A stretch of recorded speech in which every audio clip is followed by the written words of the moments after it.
This is Action Sports Jack's 1st and 10 Training Camp. Sponsored by And the Jar and Levine, Accident Attorneys. Tony Baselli closing in on one of the biggest days of his life, Canton, Ohio, next week. We will be there today. Tony out at Jaguars training camp. Speech is pretty much done. A week from today, Action Sports Jacks will be in Canton, Ohio for the festivities. Hello, everybody, and welcome to 1st and 10 Training Camp. I'm Brent Martineau. Day 2 of a Jags camp that lasted a little longer than the first practice. Today was a good one, too, on a lot of different levels, and so much of the focus on the defense, at least from our vantage point, a rebuilt Jags defense, highlighted by defensive coordinator Mike Caldwell. His first time in this role, the players love that he's a former player now coaching them. His biggest coaching influence was Todd Bowles in Tampa. The Jags need to make a big jump in 3 defensive categories: stopping the run, getting sacks, and getting turnovers. You want to be elite. Whatever team you're on, you want to be elite. And you come out here every day at training camp, and our message to them, you got to build, and it's a process. You get there, you work, you put the work in. We're constructed to go out there and get better every day, and we set goals for ourselves, and our goal is to be a great team. Let's give you some highlights of Camp Day 2 with some notes. Luke Fortner running out with the first team at center again. The third-round pick out of Kentucky. Tyler Shatley at guard. That's 2 days in a row, so that's becoming a trend. The Jags have to find a kicker. Both Andrew Mevis and Ryan Santoso with a shaky session today. And it's been a tough find over the last couple of years at the kicker spot. And Jaguars owner Shad Khan out at practice this morning. Could Shad be signing off on a big payday for Josh Allen in the next 6 months or so? Yeah, this Josh Allen, not the one that Josh Allen just sacked. Jags hope so because, that means Allen had a big year most likely if they're able to pay him. Allen is a big part of a potential turnaround in Jacksonville. And as Marcel Robinson says, he's a big part of other players' success too. So we're going to be far side, yeah.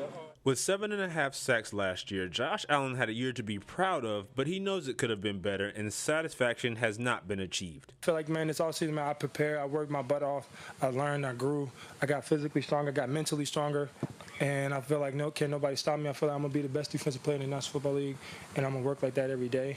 And that's my mentality. As much as we talk about Josh Allen's need to take that next step in his individual development, remember that for this defense to succeed, the entire unit is going to have to improve. And Josh Allen has taken many of these guys under his wing and making sure that he helps them do just that. However you got here, you're here, now you're in Jacksonville. You can help us. So we're going to try to get everything we can out of you. He understands it, so he's able to spill his knowledge onto the young guys, and they're gravitating to him. With so many other players looking up to him, Josh Allen knows that it's not just about his words. Not only are these players listening, they're also watching. Like I said, man, I just try to lead by example.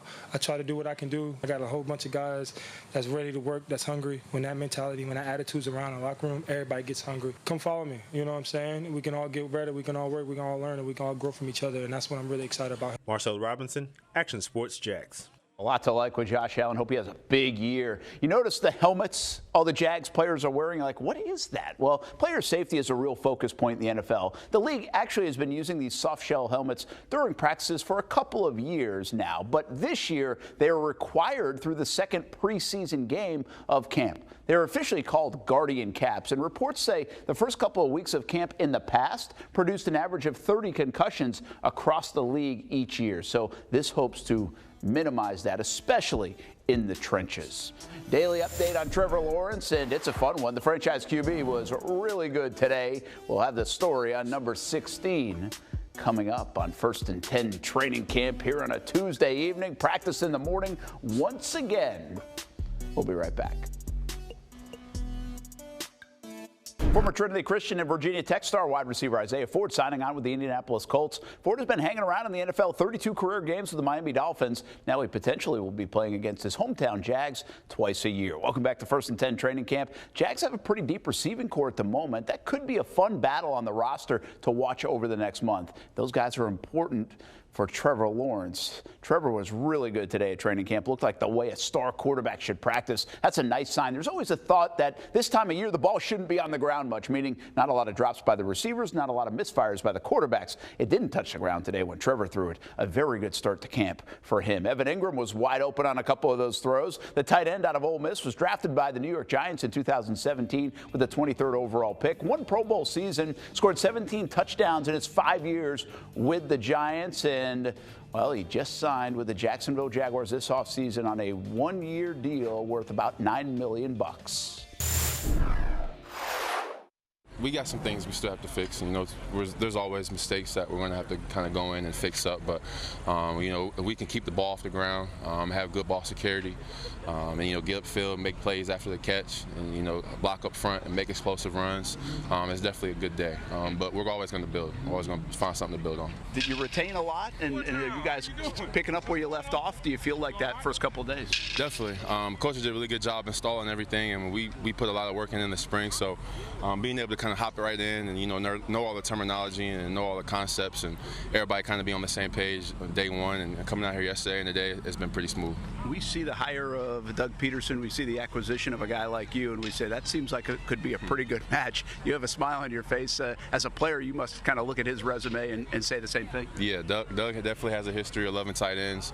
We got a great room, a room full of guys that can make plays all over the field, so we're all really excited. What if I told you this is how much Jags fans are looking for some tight end production? Your rookie season of 64 catches, 722 would be like the best year in Jags history from a tight end. And we've had some decent tight ends, but from a production standpoint, that would be the best year. Would you believe that? Yeah, I mean, look, we're excited about this opportunity this year, and we're going to try to make as many plays as possible, make all the big plays for our teammates and our team to go win games so the fans can be proud. Do you think you can have a major impact on this offense? Definitely. I have a lot of confidence in myself. I have a lot of confidence in my coaches and the other guys in the room and other guys on the team. I think our offense has a great potential to be very explosive and a potent offense that can move down the field and score points at will. You don't know until you know, but change of scenery has helped a lot of different players' careers. Do you feel like this one's off to a good start and have a feeling that this change of scenery might be really good for Evan Ingram? I'm excited to be here. It's a blessing to be here. You know, God has a plan for everything, so I'm just focused on the work each and every day. You know, as long as I do that, everything else will pan out. If Ingram matches his rookie season of 64 catches, 722 yards, it might be like the best in Jags franchise history. Look at the tight end production. Kyle Brady back in 2000 basically had that year. Mercedes Lewis did have 10 touchdowns in 2010, but again, it won't take much to have one of the best seasons in franchise history from that spot from Evan Ingram. Action Sports Jax Primetime, Saturday at 10:30 on Fox 30.